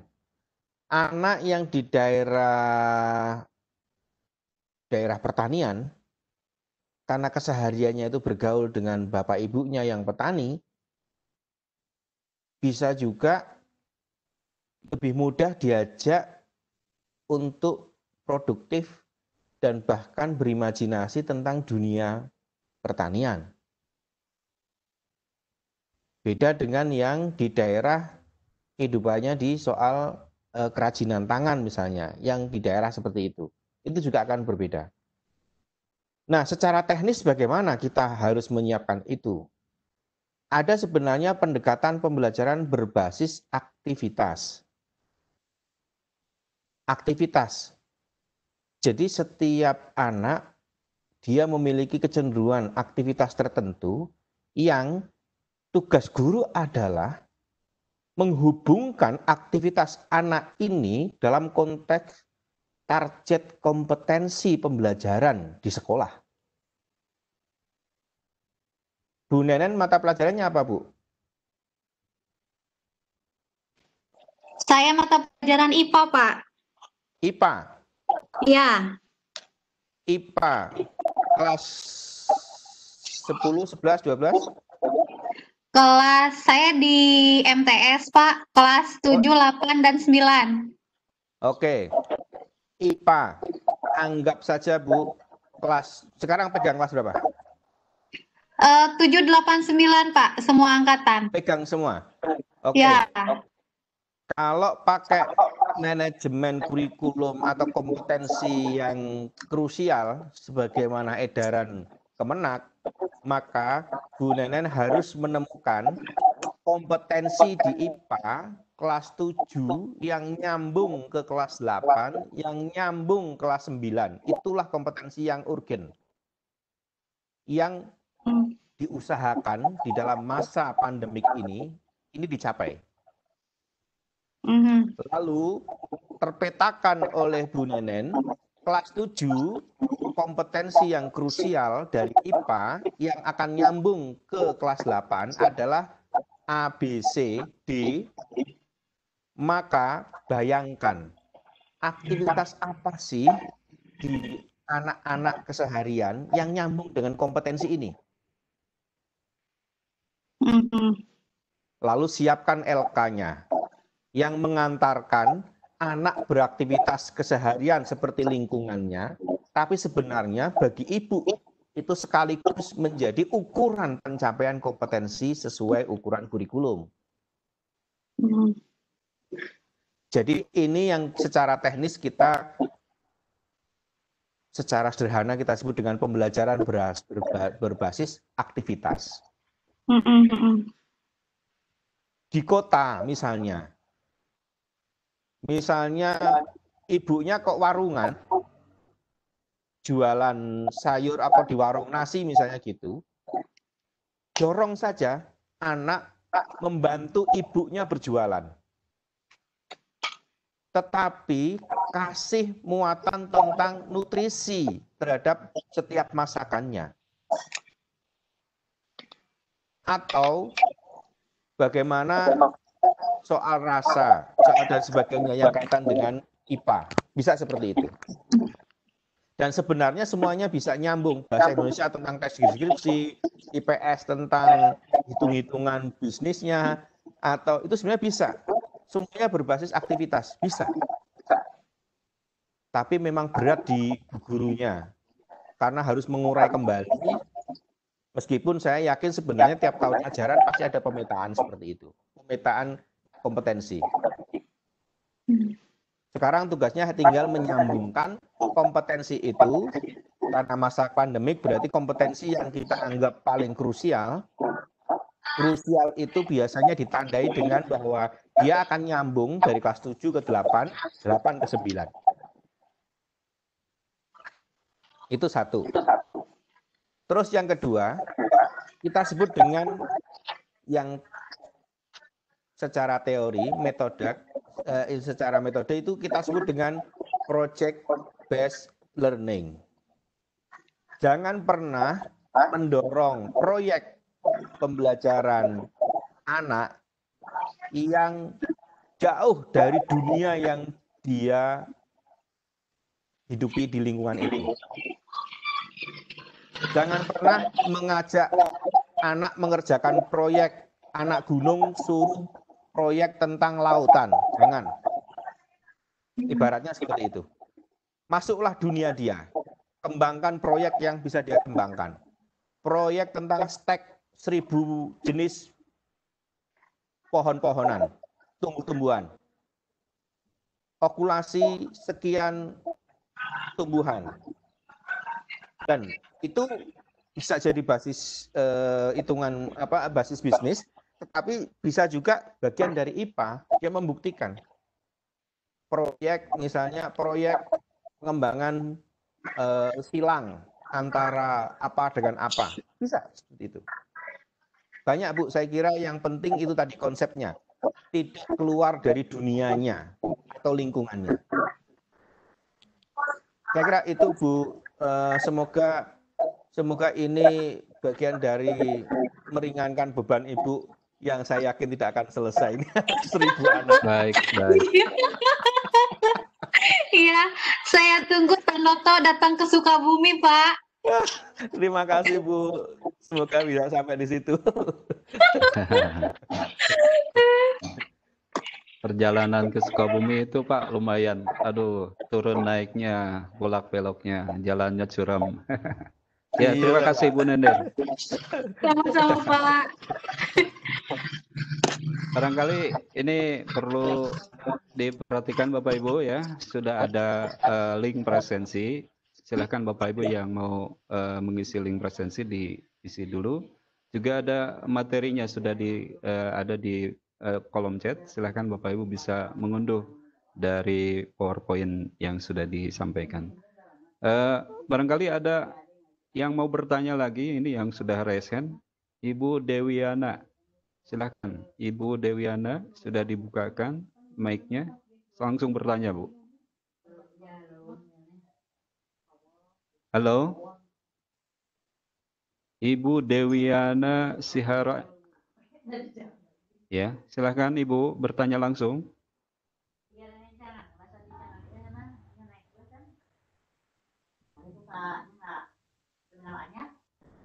Halo Ibu Dewi, barusan sudah dibukakan mic-nya, langsung bertanya Bu. Iya. Mungkin terkendala ya, Ibu Dewiana. Halo, bisa dengar suara saya, Ibu Dewiana? Ibu Dewian Nisa. Halo. Ya. Suaranya belum keluar, Bu. Ya, sudah dibuka mic-nya, silahkan langsung bertanya.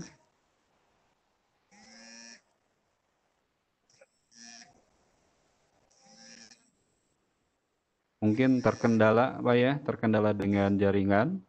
Ibu Dewian ini belum bisa terdengar suaranya. Ya. Baik Bapak Ibu yang terkendala dengan jaringan, silahkan bisa menulis di kolom chat untuk mengajukan pertanyaan kepada narasumber kita, Bapak Saiful Huda Sodik. Dari kolom chat kita buka lagi, ada pertanyaan di kolom chat. Ya, ini dari Ibu Mayarina. Ya, untuk RPP gimana nyusunnya, daring atau luring aja atau dua-duanya disusun? Ini menyikapi pertanyaan tadi Pak, 2 skenario kita buatkan. Bagaimana tanggapan Pak Sepo? Silakan Pak.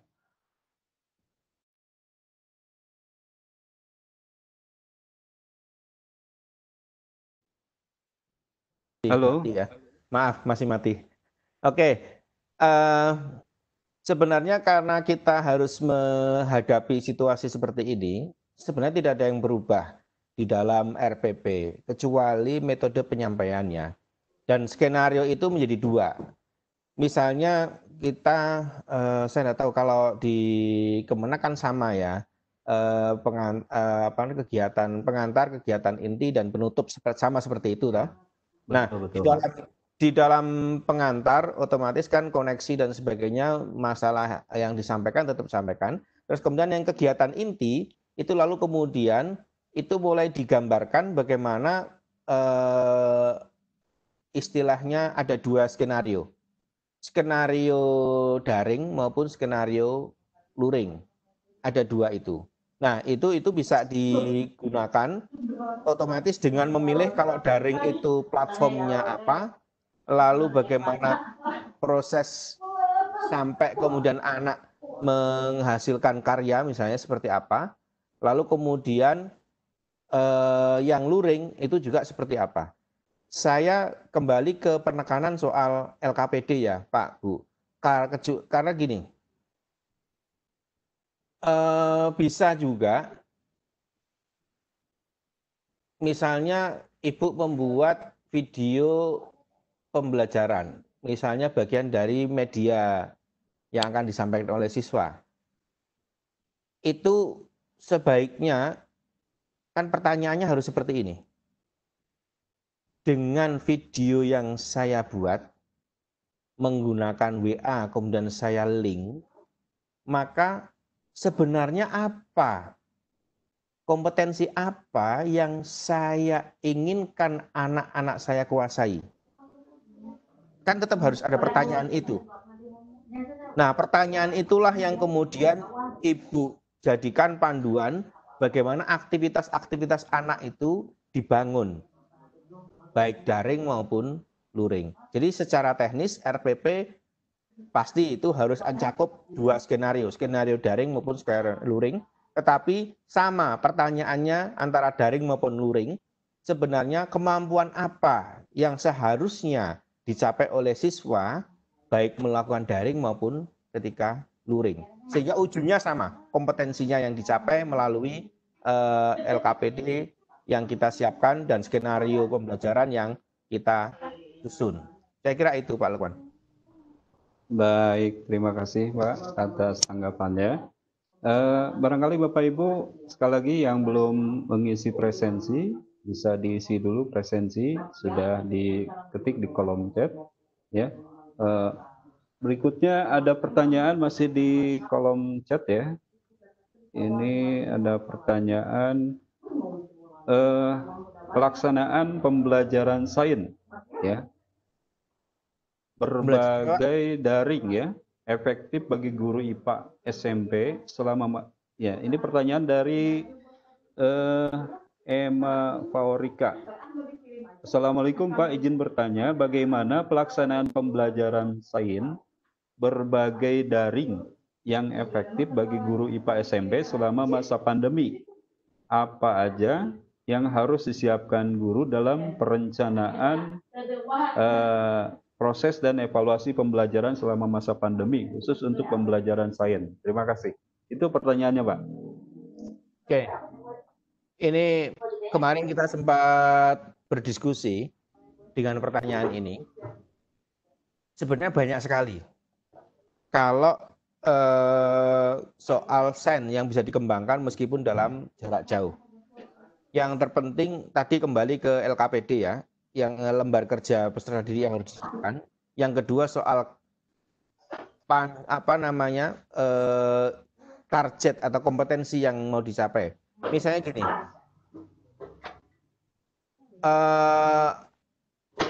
kemampuan siswa mengidentifikasi kandungan makanan misalnya. Kandungan makanan. Misalnya menggunakan kandungan vitamin C, kandungan karbo, kandungan bisa banyak. Tetapi intinya sekarang kemampuannya apa yang mau dicapai? Nah, kalau kemampuannya adalah anak bisa memetakan makanan yang ada di dalam rumah dia dan kandungan-kandungan yang ada di dalam makanan itu, maka guru bisa sebenarnya bisa dengan panduan anak harus melakukan apa di rumah, terus kemudian bisa membantu mencari, misalnya kan sebenarnya kan kalau betadin itu masih bisa untuk uji makanan, dan betadin biasanya di rumah ada. Betadin di situ ada nasi, ada kerupuk atau apa yang ada di rumah. Itu bisa untuk uji coba. Atau bisa juga soal tentang konduktor dan isolator misalnya. Guru tinggal memberikan pengantar, mungkin contoh sedikit, selebihnya anak akan menguji terhadap seluruh benda-benda yang ada di rumah tangga. Ini kan sense yang bisa dikembangkan. Tetapi intinya adalah informasi atau konteks masalah, lalu panduan guru untuk anak bekerja, menguji.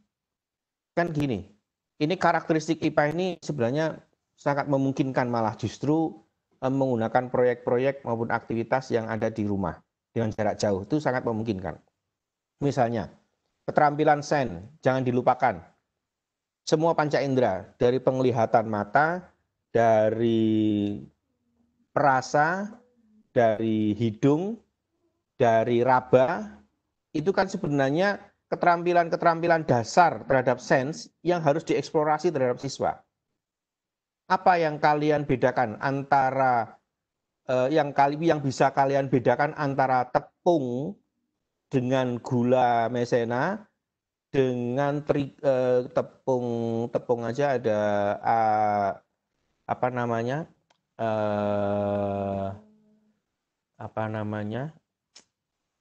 yang satunya gula itu apa yang membuat seperti atau susu sama-sama putihnya, tepung, susu, terus kemudian gula donat itu.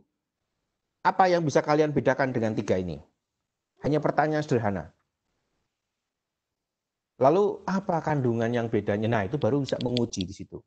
Nah, sebenarnya kan ini soal kemampuan dan kreativitas kita untuk memberikan panduan kerja siswa, sehingga kita secara sense tidak lagi memberitahu, tapi mendorong anak untuk membuktikan kembali menurut cara dia sendiri. Itu banyak sekali, Bu, banyak sekali. Saya dapat satu video di internet, botol aqua ada isinya, ada airnya, lalu dikasih tali, terus kemudian ditahan di atas meja dengan tusuk gigi. Dia pasti jatuh, tetapi tidak jatuh ketika diganjel. Ganjel ada dirigen isi air yang lebih berat, sehingga aqua yang ditahan oleh tusuk gigi itu tidak jadi jatuh. Nah, dengan tambah 2 tusuk gigi lagi, yang satu dipasangkan di antara 2 tali, yang satu menyangga tusuk gigi, yang satu kakinya tusuk gigi itu di tusuk gigi yang melintang, ditahan, lalu dirigen yang di meja itu ketika ditaruh, itu ternyata nggak jatuh. Kita tinggal bertanya, dari video yang kalian lihat itu, menurut kalian, mengapa bisa terjadi seperti itu? Apa yang terjadi? Silahkan cari konsepnya. Biar mereka melihat sendiri. Mengapa itu bisa terjadi? Silahkan kalau perlu dicoba lagi. Ini bukan sulapan. Bagaimana sen menjelaskan itu. Lalu setelah mereka bisa menjelaskan sesuai dengan bacaan mereka di kan tingkat S, tingkat aliyah sudah bisa lah mengeksplorasi itu ya.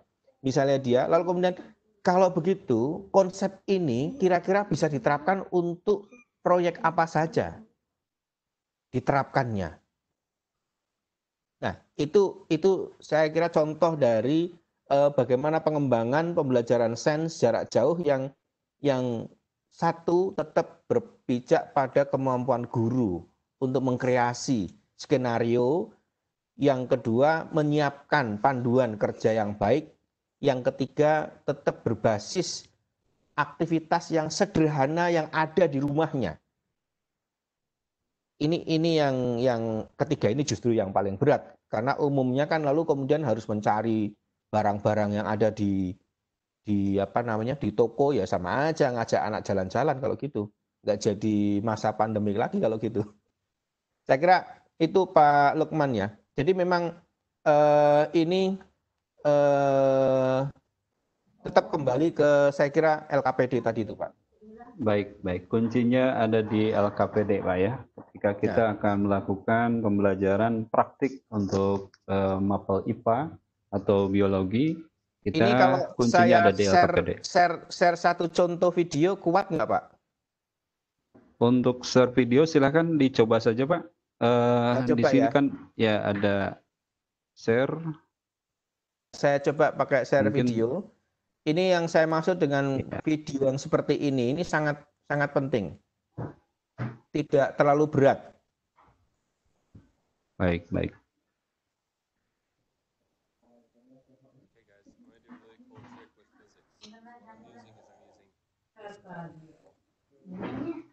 Sebentar. Iya. Kelihatan Pak? Sudah Pak, ada terlihat di sini. Suaranya keluar ya? Ada, suaranya ada. Ini Pak.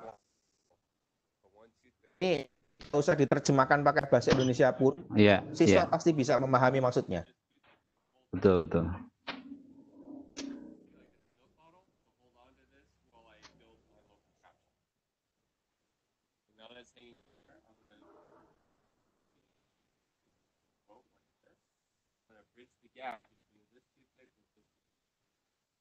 Now that those are suspended like that, I'm just going to relieve the weight from the bottle.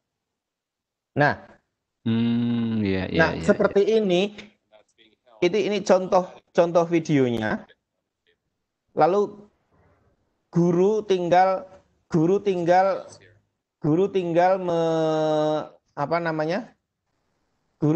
menambahkan pertanyaan. Menurut kalian mengapa ini terjadi? Iya. Nah, kira-kira ini sambungan apa dengan kompetensi di materi IPA di tingkat aliyah? Baik. Ya, cukup jelas Pak. Dan video tadi ya ketika ditayangkan kita bisa memahami apa yang tadi Bapak sampaikan ya. Diilustrasikan tadi di awal. Baik Bapak, barangkali kita sudah berada di penghujung acara ya. Iya, tak terasa. Tak terasa ya. Barangkali Bapak Ibu, saya mohon maaf sebagai moderator, barangkali saya tidak bisa memberikan yang terbaik. Barangkali ada pertanyaan yang belum sempat dijawab ya, baik itu di kolom chat atau Bapak Ibu ada yang mau bertanya tapi belum sempat raise hand. Ini masih ada Ibu Dewian, apakah masih boleh Pak? Tadi belum sempat bertanya nih Bu Dewian. Boleh Pak. Iya. Saya coba bukakan mic-nya ya. Silakan Ibu Dewian. Halo Bu Dewian, bisa dengar suara saya Bu?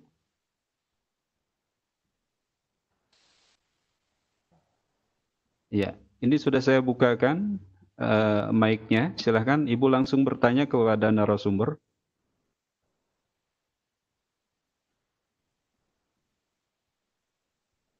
Iya. Halo, Ibu Dewian, bisa dengar suara saya? Iya, mungkin terkendala Pak ya, terkendala jaringan.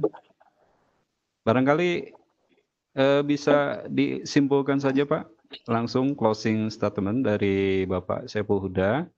dari Tanoto Foundation yang akan menyimpulkan video conference pada materi siang hari ini. Silakan Pak, closing statement-nya. Bapak Ibu yang saya hormati, pembelajaran jarak jauh itu adalah yang kita pahami pembelajaran yang tidak langsung pertemuan guru dengan siswa dan itu difasilitasi oleh IT. Artinya dengan berbagai hal kita harus mempertimbangkan soal kemungkinan yang paling realistis penggunaan dan pilihan terhadap platform itu. Nah, konteks itu maka dua hal. Pertama, kita harus memahami fungsi platform dengan baik itu pertemuan online, pembelajaran online, penilaian online, atau sumber belajar online. Yang kedua, bahwa pembelajaran jarak jauh itu tidak semuanya bisa dalam daring, tetapi juga bisa luring. Artinya, kita harus sadar bahwa kita harus melayani yang dalam jaringan internet dengan ada HP maupun yang tidak. Itu semua harus kita layani. Bagaimana caranya? Satu-satunya jalan untuk mengganti kehadiran guru terhadap siswa sehingga siswa bisa muncul sikap mental menyelesaikan masalah atau mengakses sumber belajarnya, itu yang kita kenal dengan sampai hari ini yang disebut dengan LKPD. LKPD itu lembar kerja itu bukan dalam artian kertas, tapi adalah situasi, kondisi, masalah, pertanyaan, atau tugas, atau apapun yang dengan sadar itu diciptakan oleh guru untuk memunculkan aksi mental siswa bisa menyelesaikan masalah yang dihadapi oleh dia. Secara teknis, anak yang bisa menghadapi masalah itu berarti dia bisa kita nyatakan mencapai kompetensi yang bisa kita ukur. Nah, itulah yang kita sebut dengan pembelajaran jarak jauh yang harus kita siapkan dengan sebaik-baiknya. Saya kira itu Pak Lukman.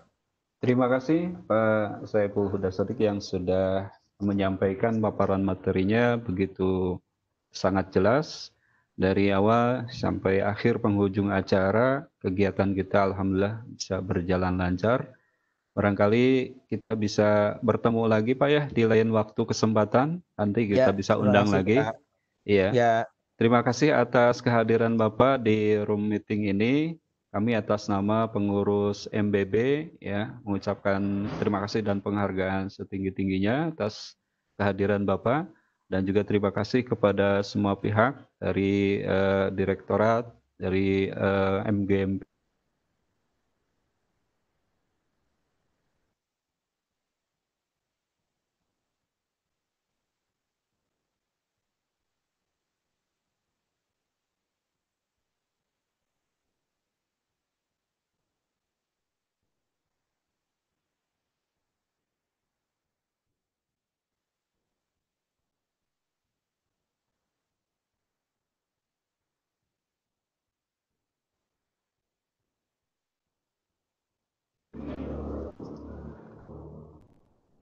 Silahkan para panelis dibuka saja mic-nya. Barangkali ada yang perlu disampaikan kepada Pak Saiful Huda ini.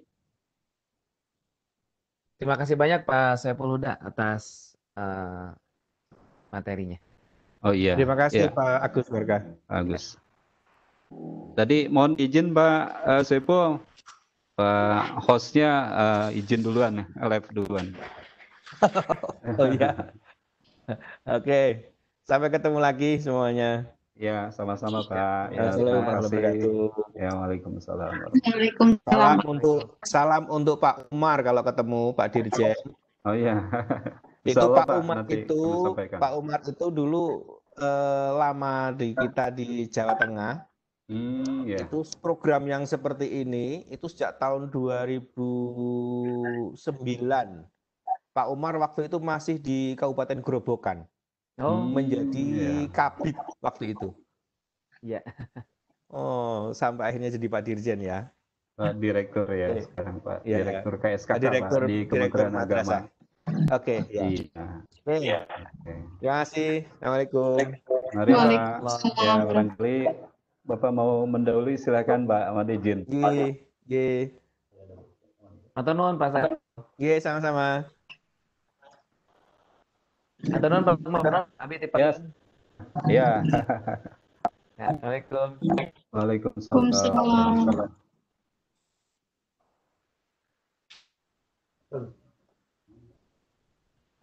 Bapak Abdi Lefti Payun. Mangga Bu, mangga. Mohon, Assalamualaikum. Jangan lupa rekodnya sudah dimatikan ya. Waalaikumsalam. Waalaikumsalam warahmatullahi wabarakatuh. Rekod sudah dimatikan ya Pak? Belum Bu, belum. Oh, Kebetulan belum. saya hostnya kan. Oh, iya. Belum sempat ini. Gampang Bapak. Alhamdulillah. Ini saya tadi antisipasi pakai Paston juga. Oh, Jadi iya. ini saya stop dulu Paston tadi lupa. Oh, Harusnya kan yang Webex. yang Webex-nya belum saya sempat stop Iya, ini. iya. Bentar.